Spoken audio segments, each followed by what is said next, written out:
ساتھ کی کہ جنت کے دروازے کتنے ہیں؟ 8 دروازے ہیں جنت کے. جنت کے دروازے، جنت کے محل، جنت کے بنگلے، جنت کی نہریں، جنت کا اللہ اکبر موتی، جنت کے خیمے، جنت کی حوریں. جنت میں سب سے محبوب چیز اور سب سے افضل چیز، یہ بھی تذکرہ ہم نے پچھلی مجلس میں کیا تھا. جنت میں سب سے افضل چیز کیا ہوگی؟ اللہ کی رضامندی، اور سب سے محبوب چیز اللہ کا دیدار. پچھلی مجلس میں ہم نے جنت کے اوصاف ذکر کیے تھے. جنتیوں کے اوصاف وہ کون سے اوصاف ہیں جو اللہ تعالیٰ جن اوصاف کی وجہ سے لوگوں کو جنت میں داخل کرے گا. آج کی مجلس میں ہم چند ان افراد کا اور ان لوگوں کا ذکر کرنا چاہتے ہیں جن کو اللہ کے رسول صلی اللہ علیہ وسلم نے دنیا میں جنت کی بشارت دی ہے. کچھ ایسے خوش نصیب بھی ہیں کہ جن کو نبی کریم صلی اللہ علیہ وسلم نے نامینیٹ کیا ہے، جن کا نام لے کے کہا ہے کہ فلاں شخص جنتی ہے. وہ کیسے باکمال لوگ تھے، اس سے ان کے ایمان کا، اللہ سے تعلق کا، رب ذوالجلال کے دین کو تسلیم کرنے کا اور دین کو دل سے ماننے کا پتہ چلتا ہے کہ کس قدر وہ اللہ کے مقرب بندے تھے اور اللہ تعالیٰ کے کیا مقام تھا ان لوگوں کا کہ اللہ نے اپنے نبی محمد صلی اللہ علیہ وسلم کی زبانی ان کو دنیا میں جنت کی خوشخبری دی ہے. نبی کریم صلی اللہ علیہ وسلم کا ارشاد گرامی ہے، آپ سنن ترمذی کی روایت ہے، اللہ کے نبی صلی اللہ علیہ وسلم نے 10 لوگوں کو نامینیٹ کر کے جنت میں جانے کی بشارت دی ہے. ان کو عشرہ مبشرہ کہتے ہیں. 10 وہ لوگ جن کو پیارے حبیب صلی اللہ علیہ وسلم نے یہ خوشخبری دی کہ یہ 10 آدمی جنتی ہیں. حضرت عبد الرحمن بن عوف روایت کرتے ہیں کہ نبی کریم نے فرمایا، ابو بکر فی الجنہ، عمر فی الجنہ، عثمان فی الجنہ، علی فی الجنہ، اور طلحہ فی الجنہ، زبیر فی الجنہ، عبد الرحمن بن عوف فی الجنہ، اور سعد بن ابی وقاص فی الجنہ، اور سعید بن زید فی الجنہ. یہ وہ 10 لوگ ہیں جن کو پیارے حبیب صلی اللہ علیہ وسلم نے، اور ابو عبیدہ بن جراح فی الجنہ. یہ وہ 10 لوگ ہیں جن کو پیارے نبی صلی اللہ علیہ وسلم نے دنیا میں جنت کی بشارت دی ہے. اس سے ایک اور بات بھی ہمیں سمجھنی چاہیے. اب اگر کوئی بدبخت ان عظیم لوگوں کے بارے میں سے کسی ایک کے بارے میں بھی اگر ان کے ایمان کے اوپر بات کرتا ہے، یا ان کی ایمان کے اوپر کلام کرتا ہے، یا ان کے ایمان میں شک کرتا ہے، تو حقیقت میں اس کا اللہ کے نبی پر بھی ایمان نہیں ہے. رب ذوالجلال نے اپنے حبیب کی زبانی اگر ان کو جنت کی بشارت دی ہے تو اللہ کے علم میں ہے کہ ان کی وفات ایمان پر ہوگی، ان کا دنیا سے جانا ایمان پر ہوگا. اللہ تعالیٰ نے ان کے دلوں کو کھنگالا ہوا ہے. اللہ تعالیٰ کے علم میں ہے کہ ان کے دل ایمان سے کس قدر لبریز ہے اور ایمان سے کس قدر بھرے ہوئے ہیں. تو اس بنیاد پر اللہ ذوالجلال نے اپنے حبیب کی زبانی ان 10 لوگوں کو جنت کی بشارت دی ہے. ان میں سے سب سے پہلے نمبر کس کا ہے؟ ابو بکر صدیق کا ہے. یہ ابو بکر صدیق نبیوں کے بعد پورے نبیوں کی امتوں میں سے اور ہمارے نبی کی امتیوں میں سے اگر پیغمبروں کے بعد کسی شخص کا سب سے پہلا درجہ ہے نبیوں کے بعد تو وہ ابو بکر صدیق کا ہے. یہ عام آدمی نہیں ہے. اللہ کے نبی صلی اللہ علیہ وسلم نے بشارت دی جنت کی جن 10 لوگوں کو، ان میں سے سب سے اول نمبر ابو بکر صدیق کا. اس لیے کہ پیارے حبیب نے جب لوگوں کو دین کی طرف بلایا اور توحید کی طرف بلایا اور لا الہ الا اللہ کی دعوت دی تو اس آواز پہ سب سے پہلے لبیک کہنے والا کون تھا مردوں میں سے؟ ابو بکر صدیق تھے، جس نے اپنا مال نچھاور کیا، اپنی جان قربان کی. ہجرت کے سفر میں اللہ کے نبی کا ساتھ دینے والے، غار ثور میں پیارے نبی صلی اللہ علیہ وسلم کی سماعیت میں رہنے والے، غار ثور کے اندر، بلکہ جس گھر میں آپ کا زاد راہ تیار ہوا وہ گھر ابو بکر صدیق کا ہے. جس خاتون کے کمر بند کو پھاڑ کے اس پوٹلی کو باندھا گیا وہ بیٹی ابو بکر صدیق کی ہے.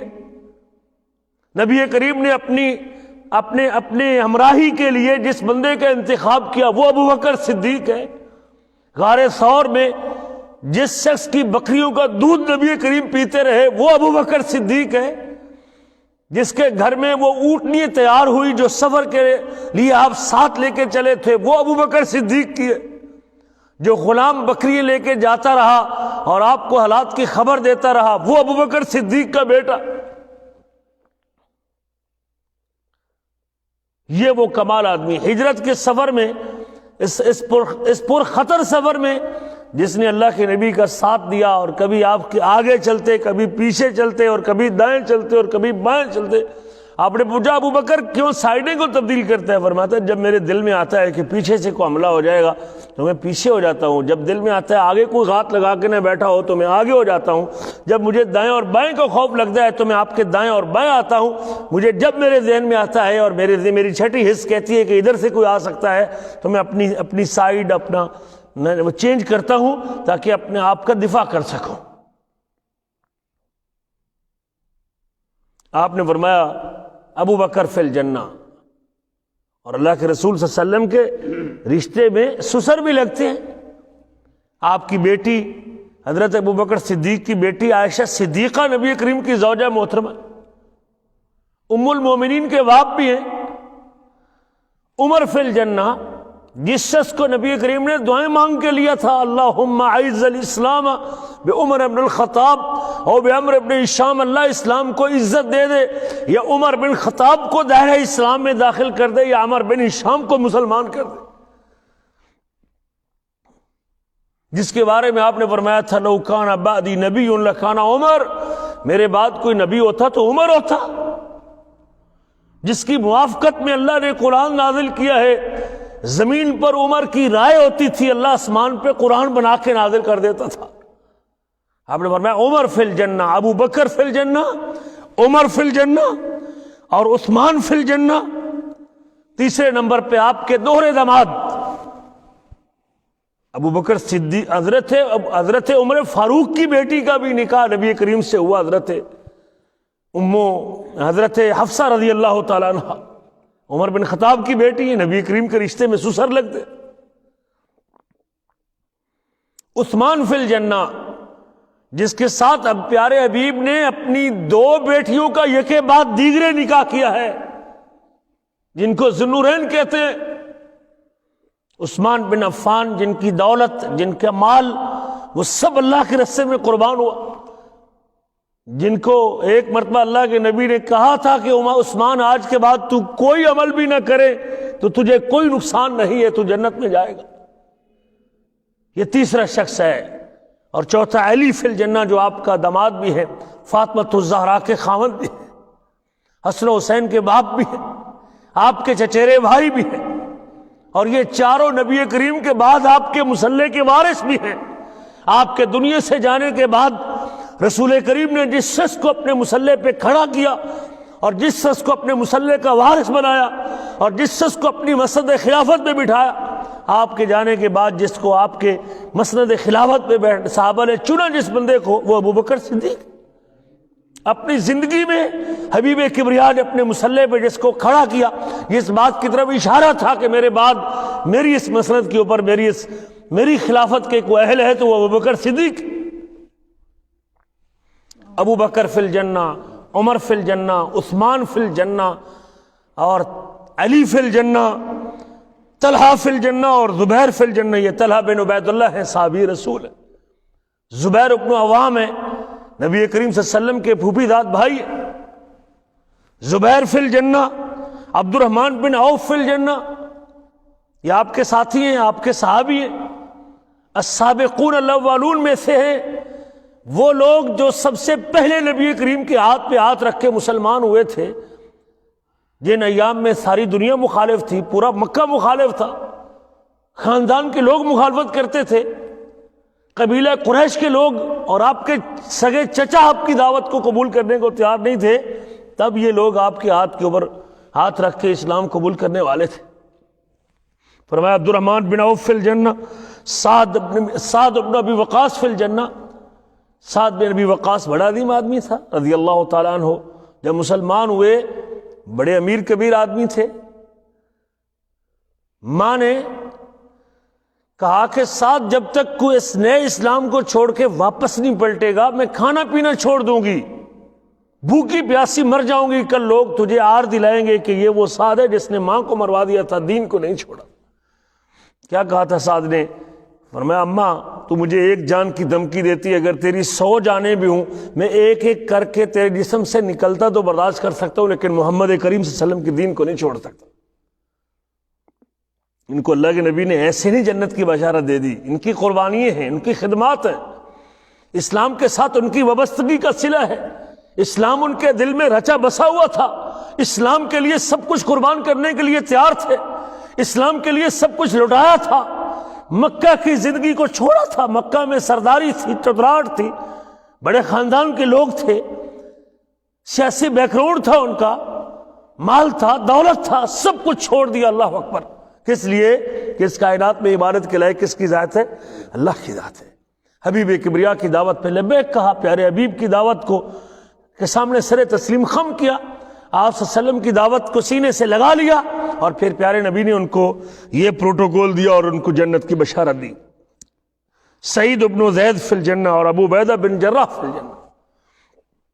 یہ وہ ابو عبیدہ بن جراح ہے، جنگ بدر میں ان کا باپ ان کے سامنے آ گیا تھا اور اپنے باپ کا سر تن سے جدا کیا تھا، باپ کفر پہ تھا، ابو عبیدہ بن جراح مسلمان تھے،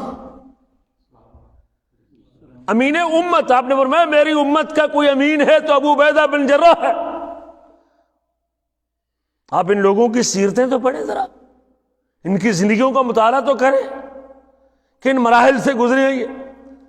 ابو بکر صدیق کو ان کے بیٹے نے کہا تھا کہ ابا جی آپ میری تلوار کے وار کے نیچے آ گئے تھے بدر کی جنگ میں، ابھی مسلمان نہیں تھا، اور میں نے ابا سمجھ کے چھوڑ دیا تھا۔ فرمایا اگر تو میری تلوار کے نیچے آتا تو میں کبھی بیٹا سمجھ کے تجھے نہ چھوڑتا۔ یہ تھے اللہ کے ساتھ محبت اور نبی کریم کے ساتھ محبت کے جذبات۔ پیارے نبی نے ان 10 لوگوں کو دنیا میں جنت کی بشارت دی ہے۔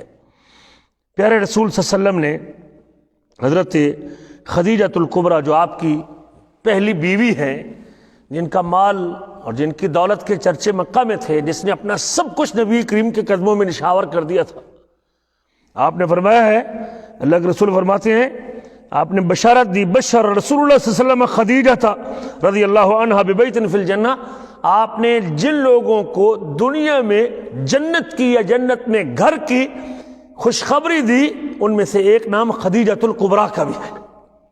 بڑی عظیم خاتون تھی۔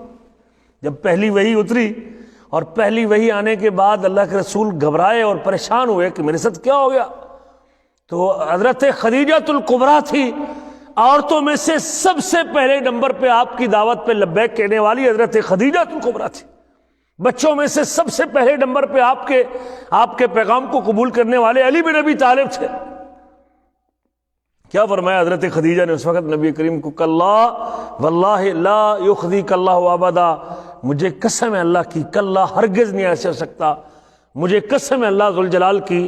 مکہ کے لوگ اللہ کو مانتے تھے، شرک کرتے تھے، بتوں کی پوجا کرتے تھے، لیکن اللہ کو بھی رب مانتے تھے، بیت اللہ کا حج بھی کرتے تھے، اللہ کے گھر کے متولی تھے۔ قسم اٹھائی خدیجہ نے، ابھی تو مسلمان نہیں ہوئی تھی، نبی کریم کی بات سننے کے بعد جب پہلی وحی اتری، کلا واللہ لا یخزیک اللہ ابدا، قسم اللہ کی اٹھاتے تھے وہ لوگ، لیکن اللہ کی الوہیت میں شرک کرتے تھے، اللہ کی عبادت میں شرک کرتے تھے، جس کی وجہ سے نبی کریم نے پھر ان کو کہا کہ نہیں، عبادت کے لائق کس کی ذات ہے؟ صرف اللہ کی ذات ہے۔ کلا واللہ لا یخزیک اللہ ابدا، مجھے اللہ کی قسم ہے اللہ آپ کو کبھی رسوا نہیں کرے گا۔ آپ نے 4 یا 5 خوبیاں گنوائی حضرت خدیجہ نے۔ انک لتصل الرحم، آپ صلہ رحمی کرتے ہیں، آپ لوگوں کے بوجھ اٹھاتے ہیں، آپ بیکار لوگوں کو کام پہ لگواتے ہیں، آپ مہمان نوازی کرتے ہیں، اور آپ لوگوں کے مصائب میں ان کی مدد کرتے ہیں۔ جس بندے کے اندر یہ خوبی ہوتی ہے اللہ تعالیٰ کبھی اس کو رسوا نہیں کرتا۔ اپنی ذہانت اور اپنی فطانت کی وجہ سے اس نے کہا کہ جس بندے میں یہ خوبیاں ہوتی ہیں اور آپ میں یہ ساری خوبیاں موجود ہیں، پریشان ہونے کی ضرورت نہیں ہے۔ خاتون نے، بیوی نے تسلی دی نبی کریم صلی اللہ علیہ وسلم، اور آپ نے فرمایا کہ آپ نے اپنی اس بیوی کو جنت میں گھر کی بشارت دی ہے۔ ان جنتی لوگوں میں سے ایک نام عائشہ بنت ابی بکر کا بھی ہے، مردوں میں سے سب سے افضل مردوں میں سے۔ ایک دن حضرت عبداللہ بن عمر بن عاص نے نبی کریم سے سوال کیا تھا، اللہ کے رسول آپ سب سے زیادہ محبت، آپ کو سب سے محبوب سب سے زیادہ محبت کس سے ہے؟ فرمایا عائشہ سے محبت ہے۔ کہنے لگے نہیں، میرا یہ مقصد نہیں تھا، میرا مقصد مردوں میں سے۔ فرمایا عائشہ کے باپ سے محبت ہے، وہ ابو بکر صدیق۔ آج جس کے اوپر ہمارے ملک کے اندر کچھ لوگ، کچھ بدکماش لوگ اور دین سے دور لوگ اور دین سے خالی لوگ اور ایمان سے نکلے ہوئے لوگ، جن کا ایمان سے کوئی، وہ ابو بکر کے ایمان کے اوپر بات کرتے۔ آپ نے فرمایا مردوں میں سے سب سے زیادہ کوئی محبوب ہے تو ابو بکر ہے مجھے۔ یہ ابو بکر صدیق کی بیٹی ہے، یہ صدیقہ کائنات ہے، یہ عتیقہ بنت عتیق ہے، جس کی برات میں اللہ نے آسمان سے آیتیں سورۃ نور کی نازل کی۔ اللہ کے نبی صلی اللہ علیہ وسلم فرماتے ہیں حضرت عائشہ سے مخاطب کر کے، مستدرک حاکم کی روایت ہے، اما ترضین ان تکونی زوجتی فی الدنیا والآخرہ، کہ عائشہ اس بات پر تو راضی نہیں کہ تو دنیا کے اندر بھی میری بیوی اور آخرت کے اندر بھی میری۔ آج عائشہ کے بارے میں لوگ بکواس کرتے ہیں اور بات کرتے ہیں، نعوذ باللہ من ذالک۔ کہا اس نے یاسر خبیث نے، جو کویت کا ایک شیعہ ذاکر تھا، نعوذ باللہ عائشہ فی النار، عائشہ جہنمی عورت ہے، نعوذ باللہ من ذالک، عائشہ بدکارہ عورت ہے، نعوذ باللہ من ذالک۔ اور آپ کے پاکستان کا بد نصیب شیعہ بھی یہی عقیدہ رکھتا ہے۔ اللہ کے نبی فرماتے ہیں عائشہ تو وہ خوش نصیب ہے کہ تو دنیا کے اندر بھی میری بیوی اور آخرت کے اندر بھی میری۔ اگر نبی کے جانے کے بعد اس کے ایمان میں کوئی فرق آنا تھا تو نبی کریم کو دنیا میں جنت کی بشارت دینے کی ضرورت نہیں تھی۔ ام المومنین ہے بھائی، اللہ قرآن میں کہتے ہیں نبی اولا بالمؤمنین من انفسہم وازواجہ امہاتہم، نبی کریم کی ذات گرامی مومنوں کو ان کی جان سے بھی زیادہ عزیز ہے۔ ایک مومن کے ایمان کے لیے رب ذوالجلال کے بعد اس کے سینے میں سب سے زیادہ اگر کوئی محبت کا حقدار ہے تو میرے آپ کے نبی محمد صلی اللہ علیہ وسلم۔ جس کے دل میں نبی کریم کی محبت نہیں، وہ ایمان سے خالی ہے۔ مخلوق میں سے سب سے زیادہ محبت اور پیار کے لائق نبی کریم کی ذات گرامی۔ اور آپ نے فرمایا والذی نفسی بیدہ، مجھے قسم ہے اس جان کی جس کے ہاتھ میں میری جان ہے، تم میں سے کوئی شخص اس وقت تک مومن نہیں ہو سکتا جب تک مجھ محمد کریم کو اپنے اولاد سے، اپنے والدین سے، اپنے مال کاروبار سے، اپنی تجارت سے اور پوری دنیا کے لوگوں کے مقابلے میں مجھ محمد کریم صلی اللہ علیہ وسلم کو اپنے دل میں زیادہ محبوب نہیں رکھے گا، تب تک کسی کا ایمان مکمل نہیں ہو سکتا۔ النبی اولا بالمؤمنین من انفسہم، میری جان سے بھی زیادہ میرے لیے عزیز نبی کریم کی ذات ہے۔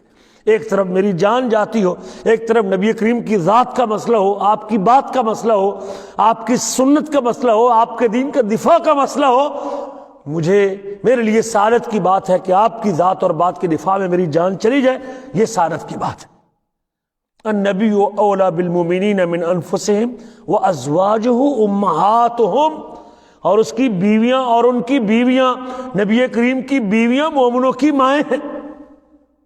جو بھی آپ کے عقد میں آ گئی، جس سے آپ نے نکاح کیا، آپ کے رشتہ ازدواج میں منسلک ہو گئی جو خاتون، وہ مومنوں کی ماں۔ آج اگر کوئی عائشہ کے ایمان میں شک کرتا ہے، نعوذ باللہ من ذالک، قرآن کا انکار کر رہا ہے۔ اللہ کہتے ہیں مومنوں کی ماں ہے وہ جو نبی کے حرم میں ہے، نبی کے عقد میں ہے، جس سے نبی کا نکاح ہوا ہے، جو پیغمبر کی پاک دامنی میں آ چکی ہے، وہ مومن کی ماں ہے۔ اگر میں اس کو ماں نہیں سمجھتا تو پھر اس کا معنی ہے کہ میرا ایمان جی گڑبڑ ہے نا۔ ایمان کو چیک کرنے کا ایک میں یہ بھی معیار یاد رکھ لیں، اگر آپ چیک کرنا چاہتے ہیں کہ میں مومن ہوں کہ نہیں ہوں تو پھر دیکھیں کہ نبی کی ساری بیویوں کو نبی کی ساری بیویوں کو ماں سمجھتا ہے، وازواجہ امہاتہم، پیغمبر کی ساری بیویوں کو حضرت خدیجہ سے لے کر آپ کی آخری بیوی تک سب بیویوں کو ماں سمجھتا ہے تو ایماندار ہے۔ کسی ایک بیوی کے بارے میں دل کے اندر اگر وہ خیانت، دل کے اندر بغض رکھتا ہے تو قرآن کے مطابق وہ مومن نہیں۔ عائشہ کہ اس بات پہ راضی ہے کہ تو دنیا کے اندر بھی میری بیوی اور آخرت کے اندر بھی میری بیوی ہو؟ قلت بلا، میں نے کہا کیوں نہیں اللہ کے نبی، اس سے بڑی سعادت۔ فرمایا انت فانت زوجتی، انت زوجتی فی الدنیا والآخرہ، تو دنیا کے اندر بھی میری بیوی ہے اور آخرت کے اندر بھی میری بیوی۔ جن خوش نصیبوں کو اللہ کے حبیب صلی اللہ علیہ وسلم نے دنیا میں جنت کی بشارت دی، ان میں ایک نام حضرت ام سلیم کا بھی ہے۔ جن کو آپ نے دنیا میں بشارت دی، ان میں ایک نام حضرت بلال بن رباح کا بھی ہے۔ یہ کون ہے؟ یہ حضرت ابوبکر صدیق نے جن کو آزاد کروا کے اسلام کے لیے وقف کیا تھا۔ مکہ کی گلیوں میں جن کو لوگ گھسیٹا کرتے تھے، رنگ کے کالے تھے، ابشے کے رہائشی تھے، ہونٹوں کو موٹے تھے، اسلام قبول کرنے کے صلے میں تپتی ریت پہ ان کو سلایا جاتا تھا، سینے پہ گرم پتھر رکھا جاتا تھا، پاؤں میں رسی ڈال کے مکے میں گھسیٹا جاتا تھا۔ جرم کیا تھا؟ اشہد ان لا الہ الا اللہ۔ جرم یہ تھا کہ میں اس بات کی گواہی دیتا ہوں کہ اکیلے اللہ کے علاوہ کوئی عبادت کے لائق نہیں، یہ 360 جو تم نے بت سجا کے رکھے ہیں یہ عبادت کے حقدار نہیں۔ وہ عبادت اللہ کی بھی کرتے تھے، حج اللہ کے لیے بھی کرتے تھے، ساتھ ان 360 نیک لوگوں کی پوجا بھی کرتے تھے جن کی بت بنا کے رکھے تھے۔ یہ بلال کا جرم تھا رضی اللہ تعالیٰ عنہ۔ آپ نے ایک دن کہا تھا بلال اخبرنی بارجع عمل عملتہ، مجھے وہ عمل بتائیے جس کے اوپر تو بڑا پر امید ہے کہ اللہ تعالیٰ تجھے جو ہے نا تیرا وہ عمل قبول کرے گا۔ میں نے دیکھا ہے خواب میں جنت کی سیر کر رہا تھا اور میرے آگے کسی کے قدموں کی چاپ کی آواز سنائی دیتی تھی، کسی کی قدموں کی چاپ سنائی دیتی تھی، قدموں کی آواز سنائی دیتی تھی۔ میں نے پوچھا جبریل سے یہ کون ہے؟ فرمایا یہ آپ کو غلام بلال ہے، چلتا ہے زمین پہ، قدموں کی چاپ جنت میں سنائی دیتی ہے۔ بلال کیا عمل کرتے ہو کہ تیری آوازیں، تیرے قدموں کی چاپ جنت میں سنائی دیتی ہے؟ فرمایا اللہ کے نبی انی لم اتطہر فی ساعۃ من اللیل او نہار، دن رات کی کسی گھڑی میں جب بے وضو ہوتا ہوں دوبارہ وضو کر کے کچھ نماز پڑھ لیتا ہوں، کم از کم 2 رکعت نماز بھی پڑھ لوں، یا جتنا میری مقدور میں ہوتا ہے میں نماز پڑھ لیتا ہوں۔ یہ میرا عمل ہے جس کے اوپر بڑا پر امید ہوں کہ اللہ تعالیٰ مجھے اپنی جنتوں کا مالک بنائے گا۔ آپ نے فرمایا اریت الجنت فرأیت امرأۃ ابی طلحہ ثم سمعت خشخشۃ امامی فاذا بلال، مجھے جنت دکھائی گئی اور میں نے جنت میں ابو طلحہ کی بیوی حضرت ام سلیم کو دیکھا۔ فرأیت امرأۃ ابی طلحہ، ابو طلحہ کی بیوی جس کا نام ام سلیم ہے، میں نے اس کو دیکھا، اور پھر میں نے اپنے سامنے کسی کے قدموں کی چاپ کی آواز سنی، قدموں کی چاپ سنی، اور میں نے دیکھا تو وہ حضرت بلال تھے، حضرت بلال تھے۔ فَإِذَا بِلَالٌ، ان خوش نصیبوں میں ایک نام بلال کا بھی ہے۔ نبی کریم نے جنت کی سیر کی، جنت میں ایک محل دیکھا اور محل میں داخل ہونے لگے، اور آپ نے پوچھا یہ محل کیسا؟ کہتے ہیں یہ محل عمر بن خطاب کا محل ہے۔ پھر میں داخل ہونا چاہا اور پھر مجھے عمر کی غیرت یاد آ گئی اور میں داخل نہیں ہوا کہیں عمر۔ پھر عمر بن خطاب کو بتایا کہ اللہ کے نبی آپ کے اوپر بھی غیرت کھاؤں گا میں۔ جنت میں بنگلہ عمر بن خطاب کا، جنت میں بنگلہ نبی کریم نے دیکھا۔ آج جس کا عمر کے ایمان کے بارے میں شک ہے، نعوذ باللہ، کچھ شک کرتا ہے عمر کے ایمان میں، تو اس کا تو اپنا ایمان کوئی نہیں ہے، اس کا تو نبی پر ایمان نہیں ہے۔ پیغمبر کہتے ہیں میں نے جنت کی سیر کی اور جنت میں مال دیکھا ہے۔ جس کا ایمان درست نہ اس کو جنت میں بنگلہ ملے گا؟ اس کا نبی پر بھی ایمان نہیں اور اس کا اللہ پر بھی ایمان نہیں ہے۔ حضرت طلحہ بن عبید اللہ بھی، جن کو آپ نے نامینیٹ کر کے جنت کی بشارت دی تھی۔ حضرت زبیر بن عوام کہتے ہیں کہ احد کی جنگ احد میں نبی کریم صلی اللہ علیہ وسلم نے 2 زریں پہنی ہوئی تھی، اور اللہ کے رسول صلی اللہ علیہ وسلم ایک چٹان پہ چڑھنے لگے اور چڑھنا مشکل ہوا، تو حضرت طلحہ کو آپ نے نیچے بٹھایا اور ان کی کمر کے اوپر پاؤں رکھ کے پھر آپ نے چٹان کے اوپر چڑھے، اللہ کے رسول صلی اللہ علیہ وسلم جب اس کے پتھر پہ چڑھے اور چٹان پہ چڑھے تو میں نے پیارے نبی سے سنا تھا کہ آج طلحہ نے جنت واجب کر لی ہے، اوجب الجنہ، جنت واجب کر لی ہے طلحہ نے۔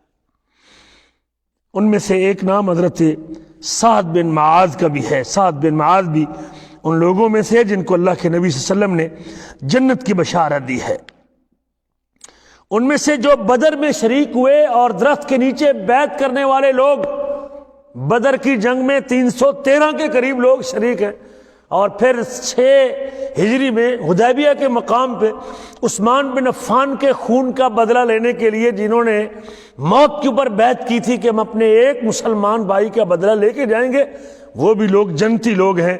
مسند احمد کی حدیث حضرت جابر روایت کرتے ہیں، لَن يدخل النار رجل شہد بدرا والحدیبیہ، وہ شخص کبھی جہنم میں نہیں جائے گا جو بدر کے اندر شریک ہوا ہے اور جو حدیبیہ کے اندر شریک ہوا۔ 1400 کے قریب لوگ حدیبیہ کے اس سفر میں موجود تھے نبی کریم کے ساتھ، جو حدیبیہ کے اندر شریک ہوئے، جو حدیبیہ کے اس معاہدے میں تھے اور جو بدر کے اندر شریک ہوئے ہیں۔ آپ نے فرمایا ان میں سے کوئی ایک بھی جہنم میں نہیں۔ آج ان بدری صحابہ کے بارے میں اور ان بیعت الرضوان والوں کے بارے میں جن کے بارے میں اللہ نے کہا لقد رضی اللہ عن المؤمنین اذ یبایعونک تحت الشجرہ، اللہ راضی ان لوگوں سے جو بیعت کر رہے تھے درخت کے نیچے بیٹھ کے ایک مسلمان کے خون کا بدلہ لینے کی۔ نبی کریم صلی اللہ علیہ وسلم نے جن خوش نصیبوں کو دنیا میں جنت کی بشارت دی ان میں ایک نام عبداللہ بن سلام کا بھی ہے۔ سعد بن ابی وقاص روایت کرتے ہیں کہ میں نے اللہ کے نبی سے سنا، آپ نے اگر کسی زندہ بندے کو، یہ سعد نے سنا ہے، اس کے علاوہ تو آپ نے اور لوگوں کو خوشخبری دی، پر میں نے اللہ کے نبی سے کسی دنیا میں چلتے شخص کے بارے میں سنا کہ وہ جنتی ہیں تو وہ عبداللہ ابن سلام ہے۔ آپ نے جن خواتین کو جنتی عورت ہونے کی بشارت دی ان میں ایک نام حضرت مریم کا، مریم بنت عمران، فاطمہ الزہرا، فاطمہ بنت محمد، خدیجۃ الکبریٰ اور آسیہ بنت فرعون، آسیہ زوجہ فرعون جو ہے نا، یہ جنت کی سردار خواتین میں سے ہے۔ فرمایا سیدات نساء اہل الجنہ، اہل جنت کی سردار عورتوں میں سے جو جنت کی سردار ہیں، مریم بنت عمران کے بعد اور فاطمہ اور خدیجہ اور آسیہ اور فرعون کی بیوی آسیہ، ان 4 خواتین کو نبی کریم نے جنت کی سردار کہا۔ جنت کے نوجوانوں کے سردار جن کو آپ نے نامینیٹ کیا، فرمایا الحسن والحسین سیدہ شباب اہل الجنہ، حسن اور حسین جنت کے نوجوانوں کے سردار ہیں۔ آپ نے جن لوگوں کو جنت کی بشارت دی ان میں ایک نام زید بن عمر کا بھی ہے۔ حضرت عائشہ روایت کرتی ہے دخلت الجنت، اللہ کے نبی فرماتے ہیں میں جنت میں داخل ہوا، فرعیت لزید ابن عمر ابن نفیل درجتین، میں نے جنت میں 2 درجے دیکھے، جنت میں 2 درجے حضرت زید بن عمر بن نفیل کے دیکھے ہیں۔ عبداللہ بن عمر بن حرام بھی جنتی ہے۔ ایک دن کہا آپ نے ان کے بیٹے حضرت جابر بن عبداللہ سے کہ جابر میں تجھے ایسی بات کرتا ہوں جو اللہ ذوالجلال نے آپ کے باپ کے بارے میں کہی ہے، یہ جنگ بدر کے اندر شریک ہوئے، جنگ احد کے اندر شہید ہوئے تھے۔ حضرت عبداللہ ابن حرام تو ان کے بیٹے سے آپ نے کہا کہ میں آپ کے باپ کے بارے میں وہ بات کرتا ہوں جو اللہ نے مجھے بتائی ہے۔ کہتے اللہ تعالیٰ نے کسی سے بات نہیں کی جنتی لوگوں میں سے بغیر پردے کے بات نہیں کی سوائے ایک شخص کے، اور وہ آپ کے باپ سے اللہ نے بات کی ہے۔ اور آپ کے باپ سے اللہ نے کہا کہ عبداللہ کیا مانگتے ہو، کوئی تمنا ہے؟ تو آپ کے باپ نے کہا اللہ دنیا میں واپس بھیج دے، میں دوبارہ تیرے راستے میں شہید ہو کے آنا چاہتا ہوں۔ تو اللہ نے فرمایا کہ نہیں، اب یہ تو میرا فیصلہ نہیں ہے کہ میں جس کو جو ایک مرتبہ فوت ہو جائے دوبارہ اس کو دنیا میں بھیجتا نہیں ہوں۔ ان میں سے ایک نام حضرت عمار ابن یاسر کا بھی ہے اور حضرت سلمان فارسی کا بھی ہے۔ مسند حاکم کی روایت نبی کریم فرماتے ہیں ان الجنت لتشتاق الى 3 علی و عمار و سلمان، علی ابن ابی طالب، سلمان فارسی اور عمار ابن یاسر، وہ 3 لوگ ہیں جنت جن کی مشتاق ہے، جنت جن کی منتظر ہے۔ یہ ان کا کمال تھا اور اسلام کی خدمات تھی اور ایمان تھا ان کے سینوں میں کہ جنت ان کا انتظار کر رہی ہے، ان 3 لوگوں کا جنت منتظر ہے۔ ہم تو جنت کے متلاشی ہیں گے، ہم تو طلبگار ہیں کہ اللہ ہم کو جنت دے دے۔ اور کچھ ایسے لوگ بھی تھے کہ اللہ کے رسول فرماتے ہیں کہ جنت ان کے انتظار میں ہے۔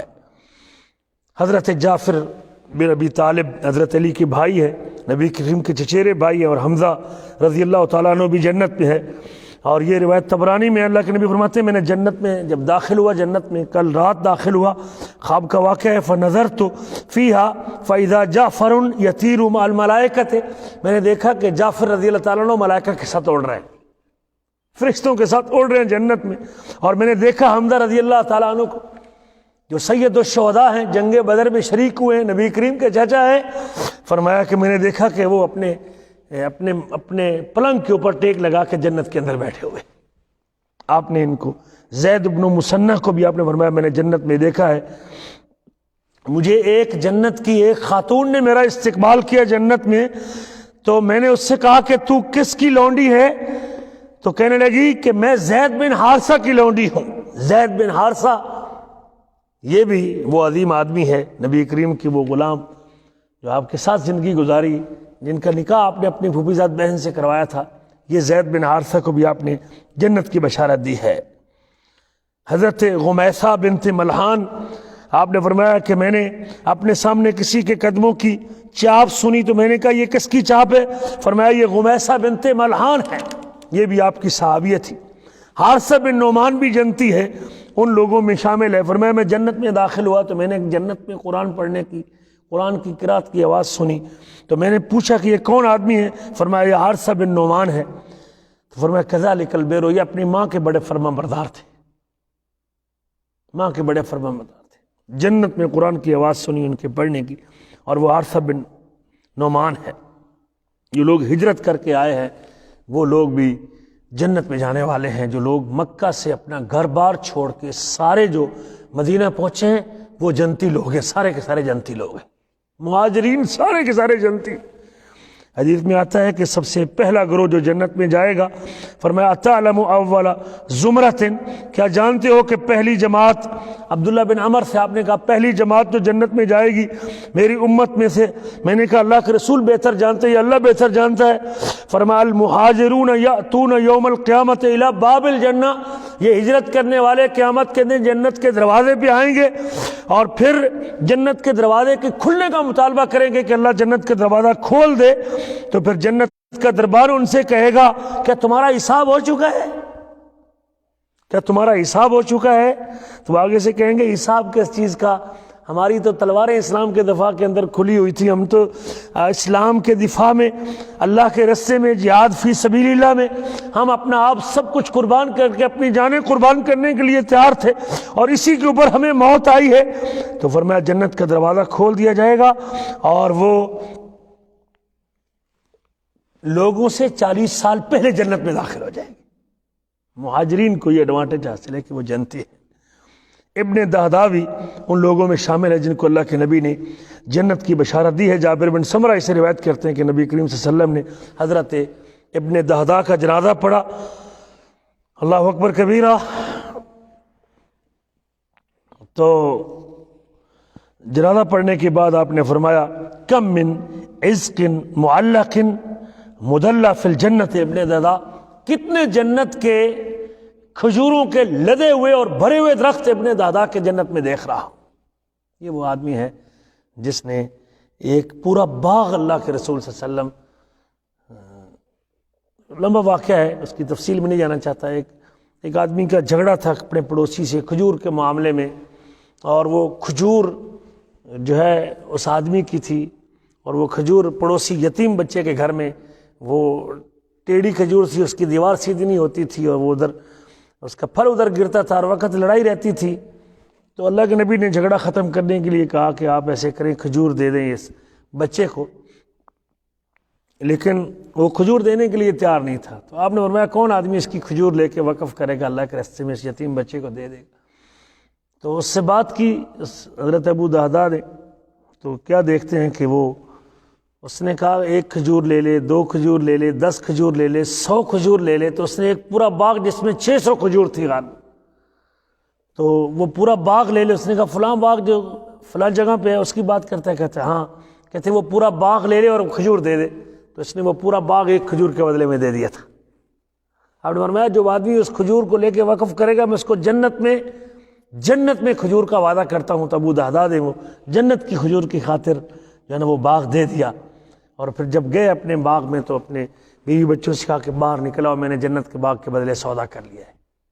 پھر آپ نے جب فوت ہوئے تو فرمایا کہ مجھے کتنے کھجور سے لدے ہوئے، پھل سے لدے ہوئے، خوشے بھرے ہوئے جنت کے اندر ابو دہدہ کے مجھے نظر آ رہے ہیں.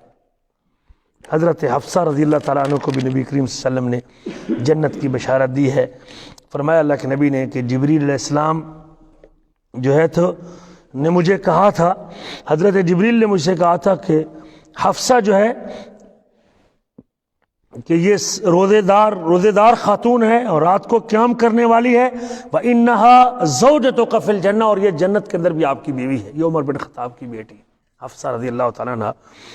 حضرت عکاشہ بن محصن کو جو آپ نے فرمایا تھا ایک مرتبہ کچھ لوگ میری امت کے بغیر حساب کتاب کے جنت میں جائیں گے، تو حضرت عکاشہ بیٹھے ہوئے تھے مجلس میں. اللہ کے رسول میرے لیے بھی دعا کر دیں کہ مجھے بھی اللہ تعالیٰ ان لوگوں میں شامل کر دے جو جنت میں جائیں گے. تو آپ فرمایا تو جنتی لوگوں میں سے ہے. یہ وہ چند افراد تھے جس کو اللہ کے نبی صلی اللہ علیہ وسلم نے دنیا میں جنتی ہونے کا سرٹیفکیٹ دیا ہے.